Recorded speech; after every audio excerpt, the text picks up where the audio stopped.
Somehow, August has already arrived, bringing with it cool, crisp air in the mornings.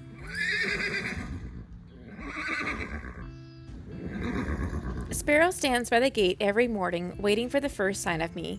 Whether it be a door closing or me walking towards her, she excitedly announces the arrival of food.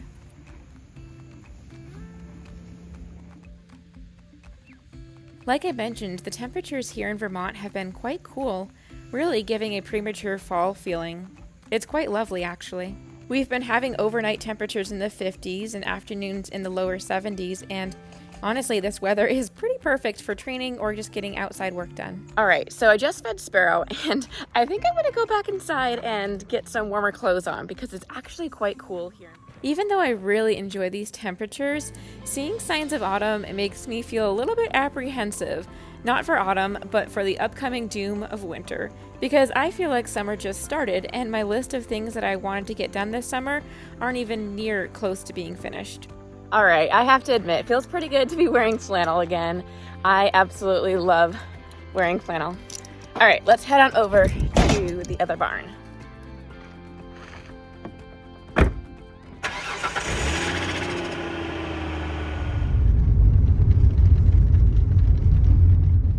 Now, truthfully, I'm feeling pretty worn out and tired today, but we've had so many rainy days this summer. Whenever we have a nice day like this, it's important to make the most of it. So my goal today is to try to work with all 4 Mustangs. Even if I end up doing just a sort session with each, just the act of pulling them out will count for something.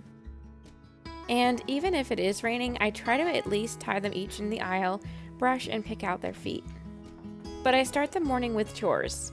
The horses are currently turned out overnight and come in during the day when it's cooler, although with this weather, I guess it doesn't really matter so much, but this has been our routine thus far. But I will say, on the hotter days, the horses really seem to prefer being inside. They really don't like the heat. After I finished preparing the stalls, I went out to go bring the horses inside. Sorry about these images here. I had a lens protector on and it just really distorted the images when it hit the light a certain way, so kind of weird.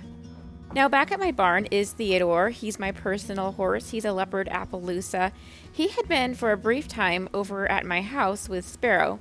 So when Raven came here to advance in her training, Theodore went to my house to be with Sparrow. However, Theodore and Sparrow really did not get along. It seems most mares really don't like him though. Poor Theodore. Anyway, Sparrow really didn't like him, and although I was trying to not leave her alone, it just wasn't working out with the two of them, so he needed to have his feet done anyway, so I brought him back to this barn. I'm actually thinking about doing a video on Theodore's adoption. He has a pretty cool adoption story, and we're coming up on his gotcha day, so been thinking about that. You might see it in the future. After giving Theodore a quick brushing, I went on to Jaeger. Meanwhile, Jaeger stared over at Raven. Now, these two don't get along either. Herd life can be so complicated, but anyway, I brought Jaeger out to the arena to do a quick session with him. For Jaeger, a quick session looks like a little bit of lunging and then also focusing on some of his weak spots. Because he's a very in-your-pocket type horse who always wants to be with you, I have to focus on a lot of things that just get him out of my space, such as yielding his forequarters, as well as backing up. After our session, I went in to swap out horses. After putting Jaeger away, I grabbed Merlin and then went back out to the arena. Now, Merlin has come a long way since the last video in his series. His progress may not be strikingly obvious, but he's really grown in leaps and bounds. He's been a higher anxiety Mustang, so we've been working on really just creating relaxation, starting from the very beginning. And that can be little things like making sure that he's comfortable with me in his presence and not pushing him past what he can handle, even if it's a small thing. I want to make sure that I have a foundation of trust. I've done a lot of self-reflective work to see what I brought to the table and ways that I behaved that caused him anxiety, and I'll probably talk about that a little bit more in the future, but needless to say, he's come a long way and he's truly blossoming right now. I'm very proud of this guy. My thought, though, is that taking that time to build the foundation of trust is really going to pay off in the end, and I think he really is turning a corner here. He is definitely coming out of his shell. Then it was Raven's turn. Now, Raven is a really fun horse to work with. She's pretty shy at first, but once you earn her trust, she will try really hard for you. So she's a very fast learner. She's very inquisitive, very smart. Just a real pleasure to work with. At first appearance to a new person, she's quite shy and reserved, but again, once you have her trust, she really goes far. Now, Raven has seen the umbrella before, but this is the first time she's seen it in months, so she's doing quite well.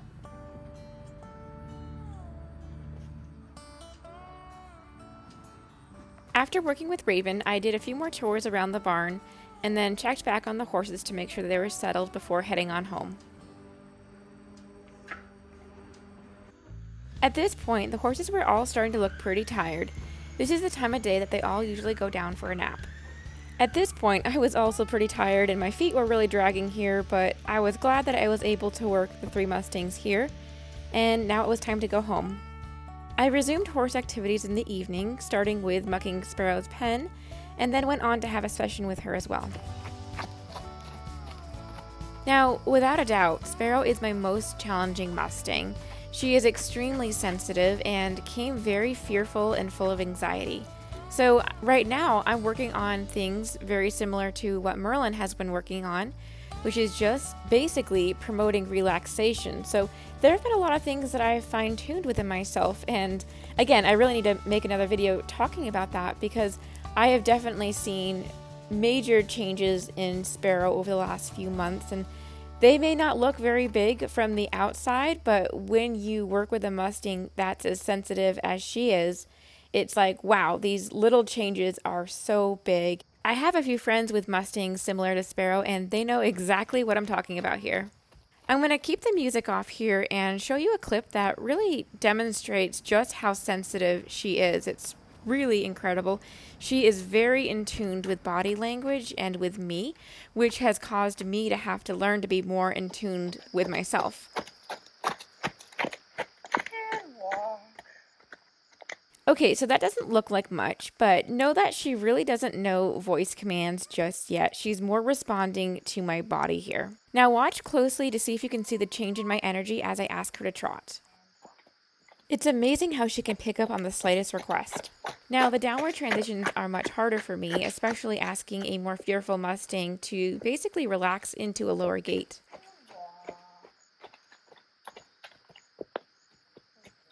If you watch closely, you probably saw my body deflate a little bit as I exhaled. When I'm doing a downward transition, I'm literally thinking about slowing my own heart rate, slowing my own breathing, and creating the relaxation that I want her to take on. This has honestly been a huge learning curve for me, and it hasn't come naturally, and I have so much more to say about this.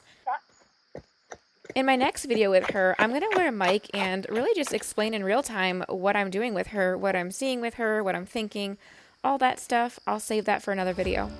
Alright, well it's now time to take another stab at a pretty daunting task. This right here is my round pen footing, or it will be my round pen footing soon. It's embarrassing to say that this was delivered in November and it's now August. Yeah, things haven't exactly gone to plan, but anyway, 2 years ago when I set up my round pen, some of you know that when I got into Mustangs, I sold my first horse trailer and we had fixed it up and gotten a good deal on it. So I actually made quite a bit of money on that horse trailer. I went and with that money, I bought my round pen panels and got this set up so I could get my first Mustangs. So the footing was great when I first got it. It saved a ton of time. Honestly, it would just be so impossible without this footing. So after almost 2 years of having Mustangs and having so many horses come through this pen, it was in really bad shape this past fall. We really needed the top layer of gravel, or really it was gravel mixed with manure dust, which turned into like mud and awful. We really needed that scraped out and removed and then replaced. So in the fall we started doing that with a tractor and we had this gravel delivered, but then the seasons changed and we got stuck there, and then our situation changed a little bit and we just haven't been able to have a tractor out. Anyway, a large part of my early summer was manually scraping that old gravel out. It was, I kid you not, hundreds of loads. I'm quite sure I lost a few pounds doing that, but now it's time to put this gravel back in. Maybe I'll finish by September. All right, I think I'm gonna call that a day. It's 7:30 here. I'm trying to get home before 9, so I'm gonna go head off and do evening chores. I was going to film another video for the online corral, highlighting your favorites, but I think I'll save that for tomorrow. So, I'm trying to get done before 9, have supper, and start it all over again tomorrow. Thanks for watching. Bye.